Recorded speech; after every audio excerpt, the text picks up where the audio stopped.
محمد سيد الكونين والثقلين والفارقين من عرب ومن عجم.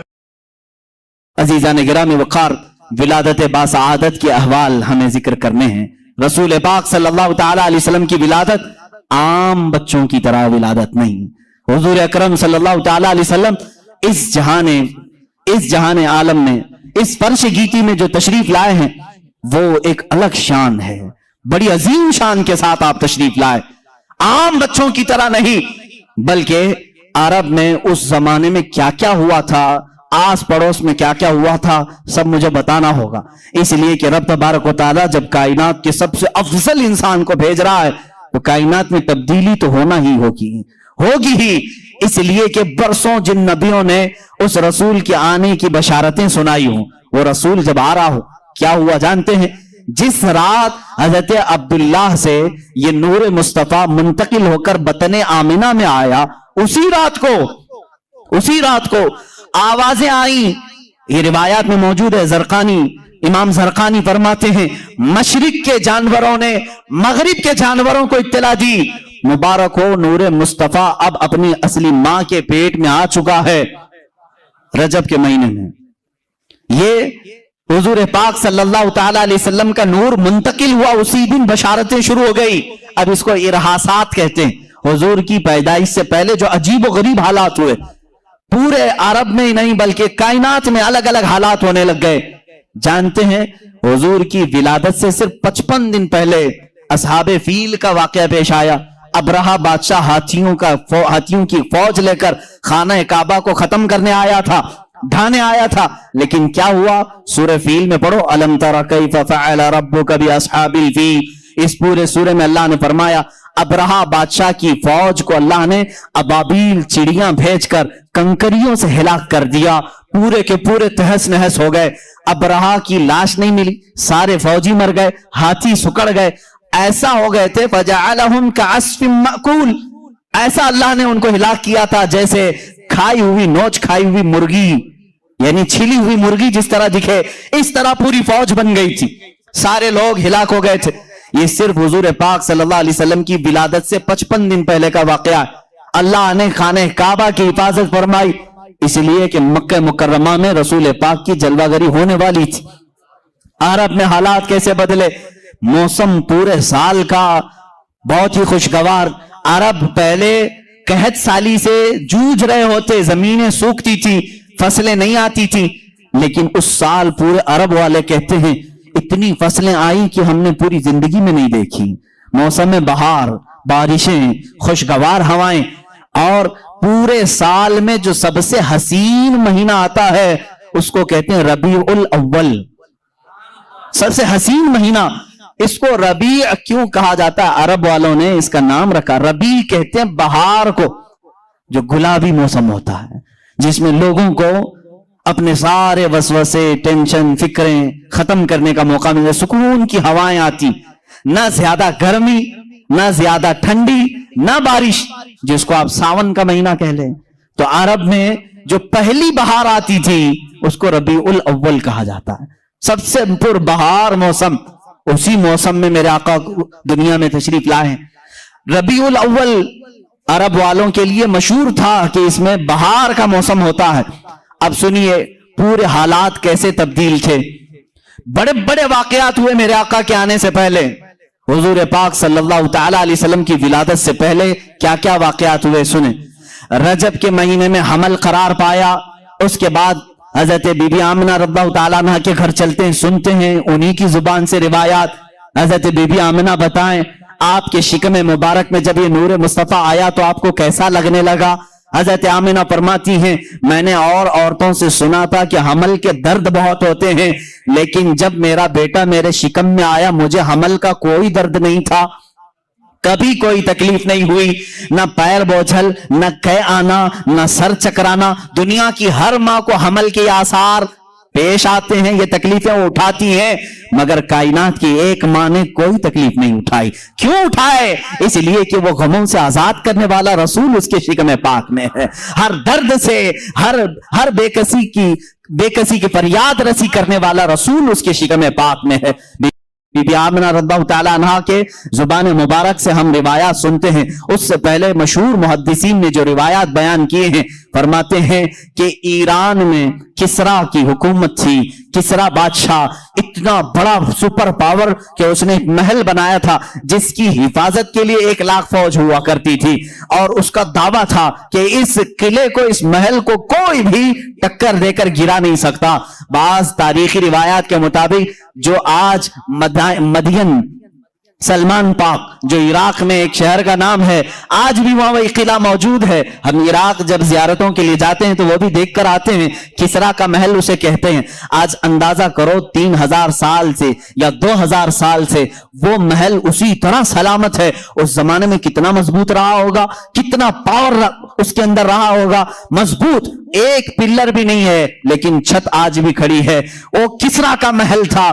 اور پھر مشہور ایران کی ایک آگ تھی جس آگ کی پوجا کی جاتی تھی, اور بے شمار لوگ اس کے سامنے نظر مانتے تھے, اعتکاف کرتے تھے, چڑھائی کرتے تھے. اور وہ کب سے جل رہی تھی؟ 1,000 سال سے جل رہی تھی. 1,000 سال سے اس آگ کو بجھنے نہیں دیا تھا پنڈتوں نے. جہاں وہ تھوڑی سی دھیمی ہو جائے, تیل ڈال دیں یا لکڑیاں بھڑکا دیں, لیکن اس آگ کو صبح, دوپہر, شام, رات کسی لمحے بجھنے نہیں دیا جاتا تھا. وہ آگ جل رہی تھی 1,000 سال سے. کسرا کا محل بڑا قیمتی, بڑا مضبوط. اور 2 نہروں کے بارے میں روایات میں ہے. بحیرہ ساوا ایک علاقہ ہے, کاشان. کاشان یہ ایران کا علاقہ ہے. وہاں کی جھیل, اس کی بھی پوجا کی جاتی تھی, اس کو پوتر مانا جاتا تھا. آگ کی پوجا کرنے والے اس پانی کی بھی پوجا کرتے تھے. اسی طرح سماوا ایک ایسی جھیل تھی جس کو سوکھ کر کے 300 سال ہو گئے تھے, اس میں پانی کا ایک قطرہ نہیں تھا. لیکن میرے عزیزوں, جس ماہ مبارکہ میں میرے آقا کی ولادت ہونی تھی, اچانک حالات تبدیل تھے. لوگوں نے دیکھا بحیرہ ساوا, جو جھیل پوجا کی جاتی تھی, پجاری دوسرے دن صبح جا کر دیکھ رہے ہیں پوری جھیل میں ایک قطرہ پانی کا نہیں ہے, خشک ہو چکی ہے, سوکھ گئی ہے, کچھ بھی نہیں ہے. اور سماوا کی جھیل جس میں 300 سال سے پانی کا ایک قطرہ نہیں تھا, رات کو لوگوں نے دیکھا, صبح آ کر دیکھ رہے ہیں لبالب پانی بھرا ہوا ہے. اتنا پانی کہ کسرا کے محلات تک آ گیا. اور یہی وہ دن تھا, اچانک ایران کی زمین پر زلزلے آ گئے. ایسے زلزلے آئے کہ اچانک کسرا بادشاہ کے محل کے اندر ایک شگاف پڑ گیا, ایک دراڑ آ گئی. وہ دراڑ آج بھی موجود ہے, 14 صدیوں سے آج بھی وہ دراڑ دیوار میں ہے. اتنی بڑی دراڑ آئی کہ ایک آدمی اس کے اندر سے پاس ہو سکتا ہے, گزر سکتا ہے.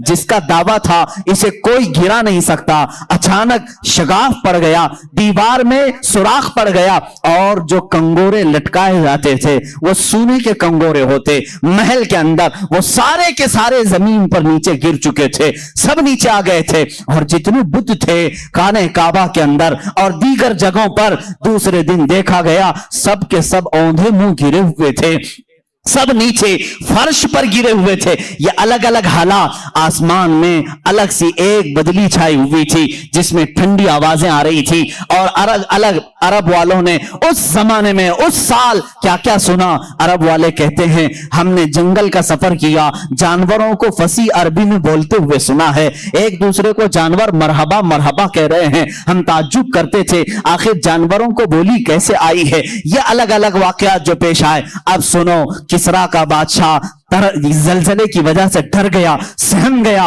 بڑے بڑے کاہنوں کو بلایا. یہ کیا ہو رہا ہے, پوری کائنات میں یہ کیسی تبدیلی ہے. ایران کا بادشاہ ڈرا ہوا ہے. قیصر روم, ملک روم کا بادشاہ خواب میں دیکھ رہا ہے عرب کے لوگ ایران کے اور قیصر روم کے اونٹوں کو بھگا کر لے جا رہے ہیں. عرب کے وحشی لوگ, بدو لوگ جو کچھ زیادہ نہیں جانتے, ایران پر کیسے قابض ہو رہے ہیں, روم پر کیسے قابض ہو رہے ہیں. بھیانک خواب تھا. کاہنوں کو بلایا گیا اور تعبیر پوچھی گئی. یہ کیا ہو رہا ہے. زلزلے آئے, دیوار پھٹ گئی. آگ جو 1000 سال سے کبھی نہیں بجھی تھی آج اچانک گل ہو گئی ہے. بحیرہ ساوا سوکھ گیا,